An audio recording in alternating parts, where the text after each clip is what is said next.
I'm John. And I'm Paul. John, what animal are we observing today? We're observing wombats. Did you know that they point to God as our creator? There are examples of homology and other things to prove their point. Really? How? These strange beasts disprove the idea of evolution completely, and the idea of parallel evolution, which is actually a cover-up for something evolutionists cannot explain. How does that work? Our field reporter can explain. Candace? Thanks, John. I'm here in Southeast Australia, the main area where wombats can be found. We haven't seen one yet, but we'll keep looking. Anyways, parallel evolution is a term that some evolutionists use to explain the similarities between species. It is because these animals have been confused with badgers in the past, but no more. While the badger is a placentale, the wombat is in fact a marsupial, which is an animal when it is born is underdeveloped and must stay in the pouch until it is further developed. That's right, Paul. They look the same, but they are very different. These amazing animals show so many signs of God as our creator using something called homology.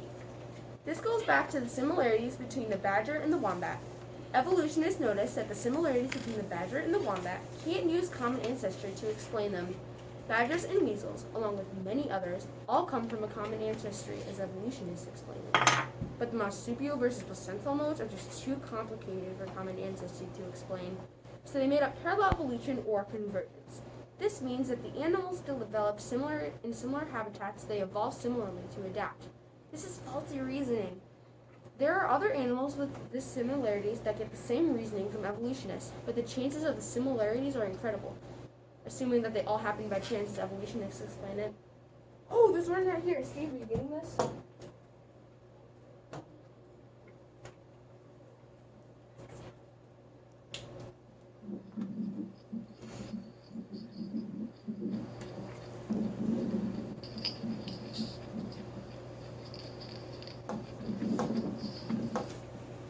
The wombat shows many examples of purpose and order. One way it does this is that when they feel threatened, they block the burrow with their butt so the predator cannot get in. Sometimes the wombat will let the predator over its head, it will stand up and crush the skull or suffocate the predator. That's very interesting. Remember the pouch we talked about earlier? Well, here's more information on that. The wombat's pouch faces down. If we're to face the other way, when the mama's digging, dirt will get in and infect the baby. But the kangaroo's pouch faces the other way around. If the mama were to jump, the joey would fall out and die. This doesn't look like a coincidence to me. That's right, Paul. Hey, where'd that little wombat go? He went back into his burrow. Did you know that a wombat's burrow can get it to 11.5 feet deep? That's incredible. Another example of God working with the animals. Anyhow, since the wombat and the kangaroo both have a pouch to care for their baby, this must show that God designed them so they can sufficiently care for their young. That is just how amazing God is. Yes, truly incredible. On another note, recently a boy by the name of Peter Nicholson climbed into a wombat burrow and mapped out the inside. Take a look. Fantastic. That kid's so brave. Well, it looks like that's the end of our show, folks. Join us next time for the elusive. As my friend Paul was saying, join us next week for the elusive camel. Bye-bye. Good morning, America. I'm Anna Girardi. And I'm Elizabeth Steffens. And welcome back to the Trinity Clock News. Today, we will be discussing the wondrous marvel of design known as the camel. There's no such thing as a designer. Just merely an illusion. There There's is no no designer. Oh, look at who just walked in. It's Nathaniel and Peyton, the evolutionists. Yeah, and we're here to prove you once and for all that you are wrong. About what? About everything. You're going to have to be more specific. What exactly do you want to disprove? We intend to disprove everything you believe about creation and of the universe and to prove that the universe was created by chance. The entire universe and everything in it created by chance? I don't think that's possible from a mathematical standpoint, especially because of how complex everything in the universe is. You're absolutely right, Liz. And the camel is a perfect example of something complex in the universe. Did you know that a camel's body temperature is regulated so that it steadily increases from 34 degrees Celsius at dawn to 41 degrees Celsius during the hottest part of the day, and that it can make that stored heat disappear overnight to bring its temperature back to 34 degrees. Wow, that's incredible. Yes, the camel is very well suited for where it lives. It can also tolerate a 25 to 30% loss of its body mass by dehydration. And that's twice the amount of what would be fatal for most animals. And there's more. Since a camel is able to drink very large amounts of water in a short period of time, its red blood cells have membranes that swell up so that they won't burst under the osmotic variation. In other words, the sudden thinning or weakening of the blood.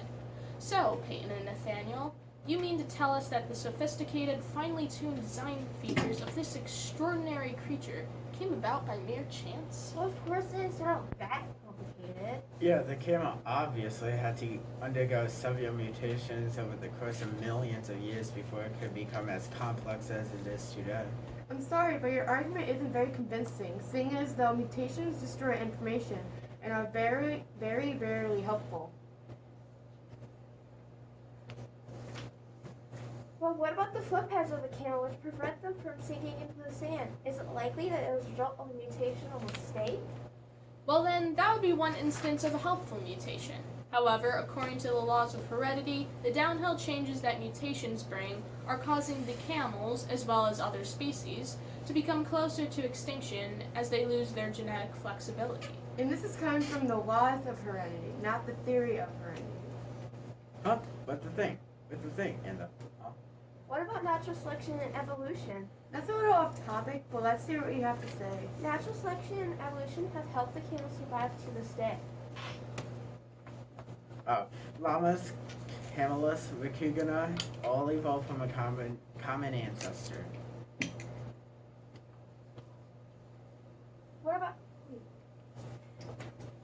And when we put to the test in arid landscapes, pre-existing features supporting life in a hot and dry climate become more popular in its structure. I agree. You agree? Sure, we agree. Nathaniel, there is very good evidence that all of the species you listed share a common ancestor. A common ancestor within their own kind, at least. And natural selection is something that has been observed in nature, so of course it would aid the camel in survival.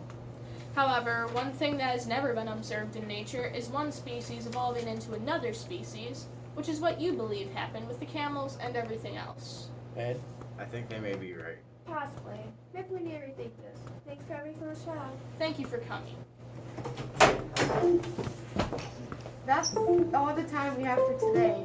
But we'll be here tomorrow. Same time, same place.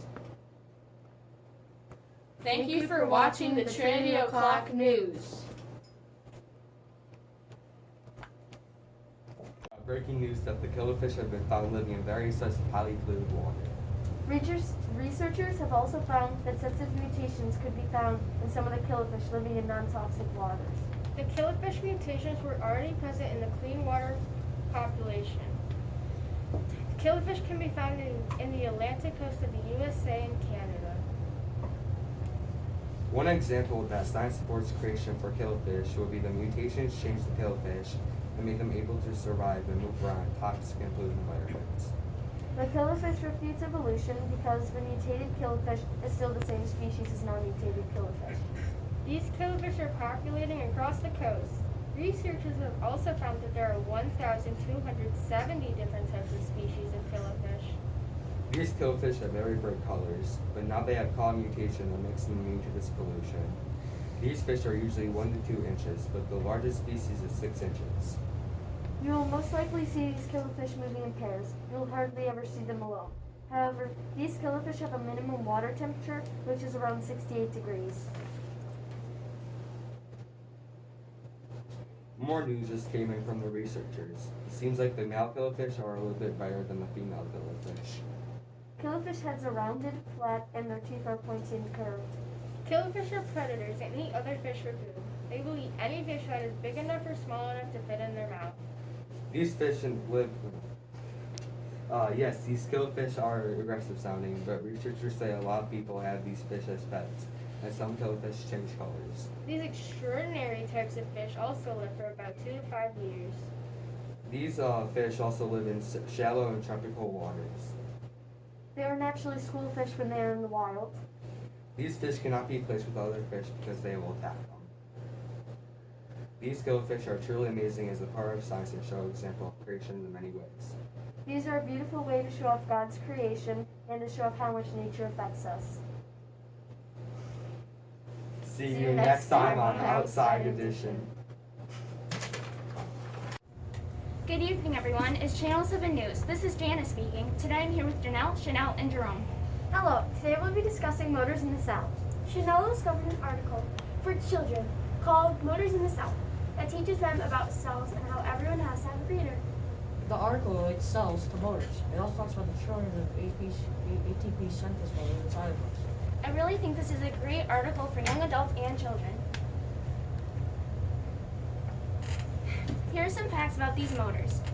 Each and every person have very complex motors inside of them. This is so fascinating. I totally agree. To add to that, did you know that our bodies make all sorts of proteins that are needed to help our cells and bodies work properly? Wow, I didn't know our bodies were that complex. Motors make the fuel that our cells run on, and they move the proteins around from place to place in our bodies. An example of a motor is a Kenson motor that moves our proteins around in our bodies. Here's a video of a Kinson motor carrying a protein.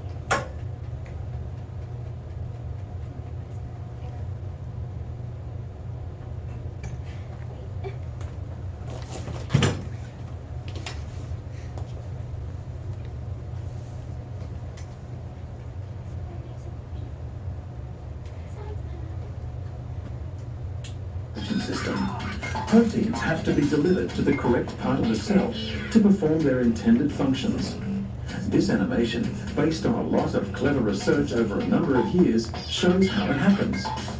Highways made of microtubules are assembled by interlocking proteins, each manufactured in accordance with the coded instructions on the cell's DNA. Marching along a microtubule is the kinesin motor, the hero of our story, carrying a huge sack of proteins to be delivered to a predetermined place in the cell. Here, the proteins will be released to fulfill their functions.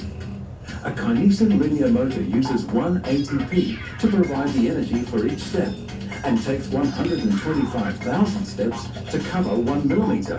This amazing machine shows all the hallmarks of design.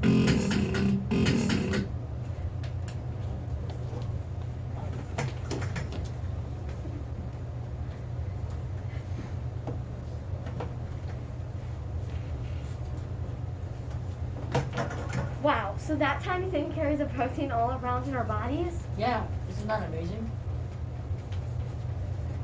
We know creation is real because we've never seen evolution in fossils or in nature. Living things could have been brought up by accident because they have trillions of very complex cells that include very intricate motors. So the chance of living things developing for non-living things is almost zero? We must have a creator. That's so cool. I never thought our bodies worked like that.